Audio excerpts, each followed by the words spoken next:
Začela se je nova, tretja sezona Kolesa sreče in mi smo se na Radio Express odločili, da je treba tudi z radijem tole nekaj zraven ušpičati. In spomnili smo se eno res hudo idejo. Verjetno vas zanima, zakaj smo mi zdaj v Spodnjih Palovčah. Tukaj smo zato, da presenetimo enega oboževalca oddaje Kolo sreče.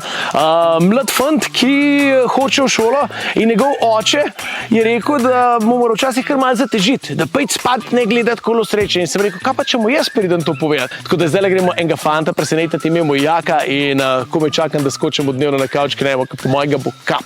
Ja, mi smo zdaj tukaj le za bajton noter in zdaj gremo. Ne bi ti mogel že spati, kakva Kolo sreče gledaš v tej uri, Kje si, jaka, je od cape? Se slišal ful, da gledaš Kolo sreče, pa sem ti prinesel eno marelo, le.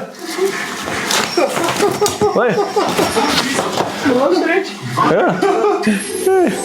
Je rekel tvoj foter, da včasih gledaš, kad mogo iti spat, pa smo rekli, mogo ti prije povedati, da...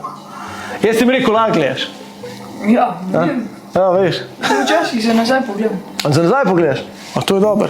Jaka se je spomnil, da bi rad probal branje z usnic, kad bi rad videl, kako to zgleda v praksi. A smaš? Ok. Maček. Maček. Maček, to, bravo, evo, ej. Dokument. Dokument, to, bravo. Televizija. Televizija.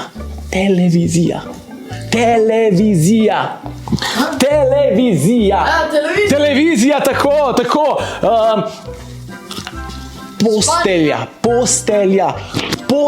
Postelja, tako in še avtomobil. Avtomobil, to, bravo, evo ga, yes. Malo sem veselica. Ja, kaj pač prišel sem, mislil, kaj zdaj to. Sem kar malo gledal, kaj zdaj on gledala. Sem kar vedel, da ja, ti to nekaj neštimo, ko se je že skozi prej smejil, sam. Nisem pa vedel, da v lih Klemanot v letu. Evo, to je to. Jaka je bil prvi.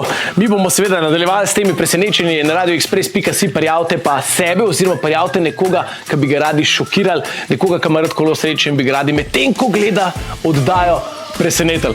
Pridem jaz, skočim na kavč, ne vem, kaj pojemo, kaj popijamo, v glavnem, prijavite se, prijavite svoje najdražje, prijavite svoje prijatelje, ki gledajo Kolo sreče, pa se vidimo pri vas doma.